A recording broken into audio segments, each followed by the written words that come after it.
नमस्कार प्यारे विद्यार्थियों, स्वागत है एक बार फिर से आपके अपने YouTube channel RBSC online classes में। लास्ट वीडियो में अपन ने हिंदी की शुरुआत की थी। हिंदी के अंदर मैंने आपका एक पत्र का जो 4 नंबर का टॉपिक है वो समझाया आपको।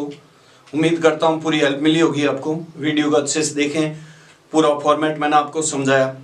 आज अपन एक और नए टॉपिक पर बात करेंगे। बड़ा टॉपिक है, बड़े नंबर का टॉपिक है। 8 नंबर का आपके आएगा निबंध लेखन। अब निबंध लेखन के अंदर दिक्कत ये आती है, बड़े बड़े होते हैं, अपने को उसमें रटाफिकेशन वाला फॉर्मेट नहीं अपनाना है।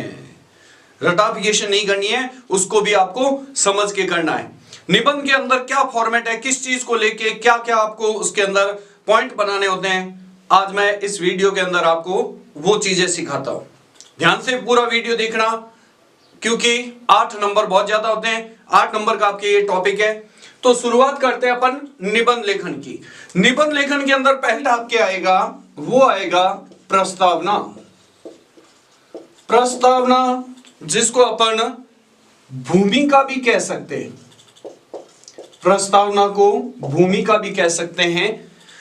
इसके अंदर जिस विषय में आपको निबंध लिखना है उसको आपको अपनी भाषा में उसके बारे में आपको समझाना होगा कि हम इस विषय पर निबंध लिख रहे हैं।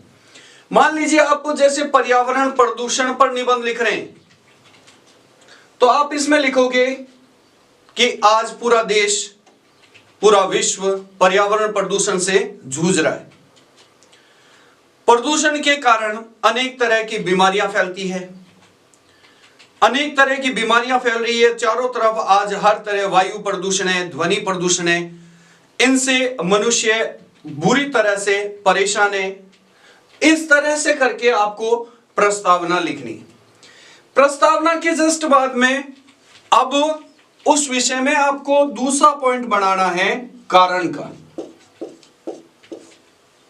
कि जैसे मैं आपको बता रहा हूं कि पर्यावरण प्रदूषण, अब इसके अंदर कारण के अंदर आपको लिखना है कि पर्यावरण प्रदूषण के क्या क्या कारण है। लगभग 7-8 लाइनें इसमें आपको लिखनी होगी। दूसरा पॉइंट आपके आ गया कारण। फिर तीसरे पॉइंट के अंदर अगर अपन बात करें तो तीसरे पॉइंट में कारण हुआ तो उसका निवारण भी होगा। कारण है तो उसका निवारण। अब तीसरे पॉइंट में आपको बताना है कि अपन उससे बचने के लिए क्या क्या उपाय कर सकते हैं। तो ये आपके आ जाएगा निवारण के अंदर। इसमें भी आपको 7-8 लाइनें लिखनी होगी। कारण के अंदर कि पर्यावरण प्रदूषण क्यों हो रहा है, इस विषय पर अपन ने 7-8 लाइनें लिख दी।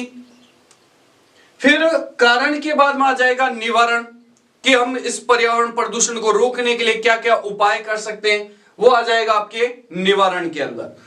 निवारण के बाद में चौथा और लास्ट पॉइंट आपके आता है उपसंहार।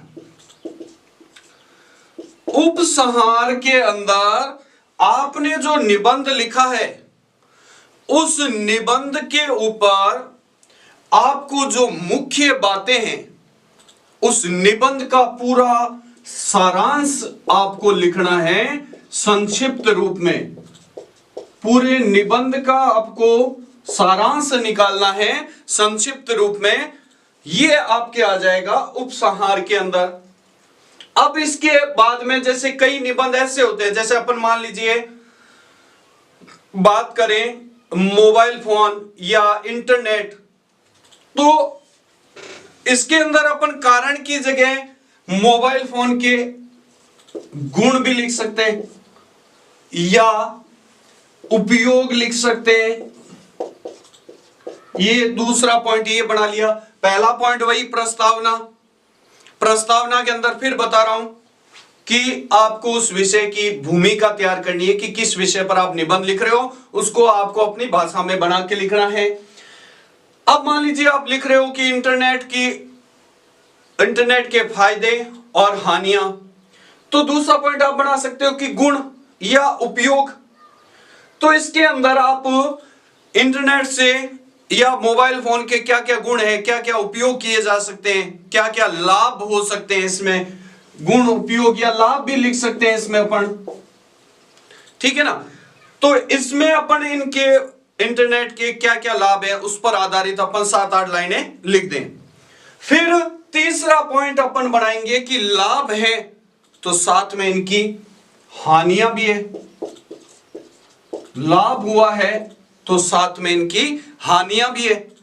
तो तीसरे पॉइंट में अपन इनकी हानियों के बारे में कि मोबाइल से या इंटरनेट से क्या क्या हानियां हो रही है, आज समाज पर किस तरह का विपरीत प्रभाव पड़ रहा है, उस विपरीत प्रभाव को हाईलाइट करते हुए आप उस पर आधारित 5-7 लाइनें लिख सकते हो।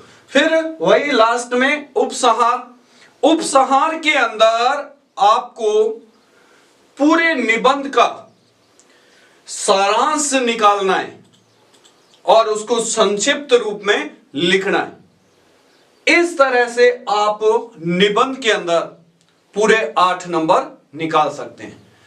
मेनली इन्हीं पॉइंटों पर आप ध्यान रखिए, इन्हीं पॉइंटों पर आधारित आप लाइनें बनाइए।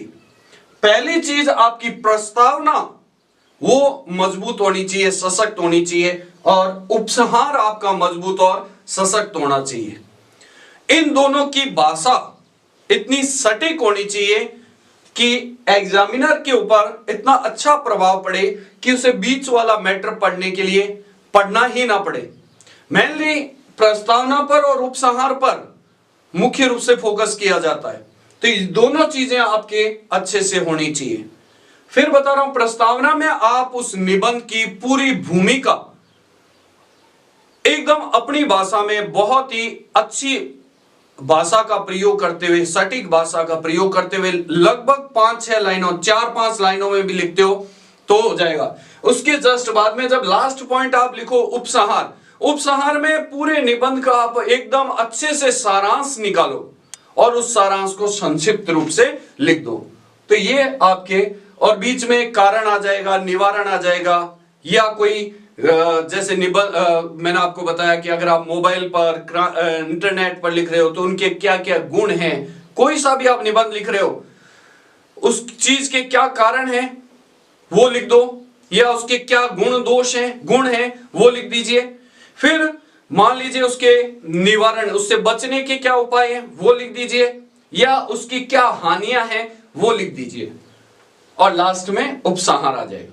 तो 4-5 पॉइंटों में आप पूरे निबंध को आप लिखिए। 4-5 पॉइंटों में हर एक पॉइंट के अंदर आप लगभग 6-7 लाइनें लिखिए। लगभग आपके 2 पेज का निबंध होना चाहिए, क्योंकि 8 नंबर का आपको निबंध दिया जा रहा है, तो 8 नंबर के लिए लगभग आपको 2 पेज लिखने होंगे।